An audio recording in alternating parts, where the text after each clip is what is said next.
Hello dear student, our topic is hydrocarbon का नामकरण। तो देयर आर थ्री टाइप्स, ये तीन प्रकार के होते हैं। देयर आर थ्री टाइप्स, ये तीन प्रकार के होते हैं।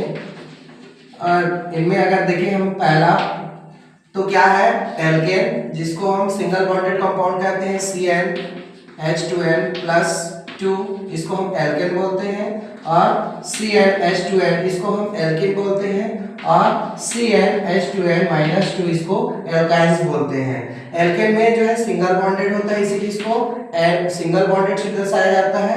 एल्किन में डबल बॉन्ड होता है, इसको हम डबल बॉन्ड से दर्शाते हैं। और एल्काइन में ट्रिपल बॉन्ड होता है, इसको हम ट्रिपल बॉन्ड से दर्शाते हैं। ये जो है संतृप्त होते हैं, जो सिंगल बॉन्डेड होते हैं वो संतृप्त हाइड्रोकार्बन होते हैं। और जो डबल और ट्रिपल बॉन्ड होते हैं वो असंतृप्त हाइड्रोकार्बन होते हैं। इसका उदाहरण अगर देखें तो यहाँ पे दिया हुआ है मेथ, एथ, प्रोप, ब्यूट, पेंट। ये कार्बन की संख्या होती है। अगर कार्बन नंबर 1 है तो उसको मेथ बोला जाता है। कार्बन नंबर अगर 2 है तो उसको एथ बोला जाता है। कार्बन नंबर अगर 3 है तो इसको प्रोप बोला जाता है।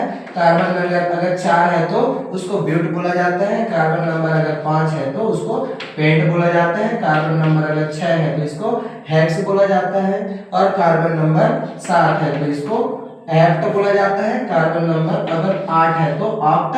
कार्बन नंबर अगर 9 है तो नोन। और लास्ट में अगर देखें तो कार्बन नंबर अगर 10 है तो उसको डेक बोला जाता है।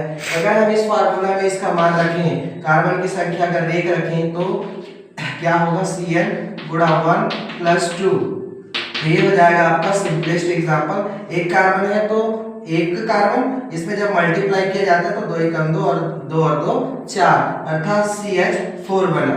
अर्थात ये जो अणु जो बना है इसको हम क्या बोलेंगे, एल्केन, या अगर देखें तो इसको मेथेन बोलेंगे। क्या बोलेंगे, मेथेन। ठीक है, मेथेन बोलेंगे। तो ये जो है एल्केन में यहाँ पे देखें तो इसका नामकरण कैसे हुआ, तो यहाँ पे देखिए ये आपका मेथ है और इसमें जुड़ता है, जो लास्ट में जो जुड़ता है क्या है, एन जुड़ता है। क्या जुड़ता है, एन। तो इसी में अगर हम इंग्लिश में देखें तो ये अच्छे से आपको समझ में आएगा, मेथ प्लस आपको जोड़ना है एन। क्या जोड़ना है, एन, तो मेथेन हो जाता है। और ये जो है एल्केन का या सिंगल बॉन्डेड कंपाउंड का सबसे प्रथम सदस्य होता है। ठीक है, अब इसके बाद आते हैं क्या, एल्कीन, या इसको बोलते हैं एथीन। अगर देखें एल्कीन, ठीक है। उसके बाद है आपका तीसरा जो अगर देखें इसको बोलते हैं एल्काइन। क्या बोलते हैं, एल्काइन। और ये जो है सबसे अगर देखिए इसमें तो एल्कीन में अगर इसमें ही फार्मूला में अगर मान रखेंगे, अगर मान लो सपोज हम 2 कार्बन नंबर 2 रखें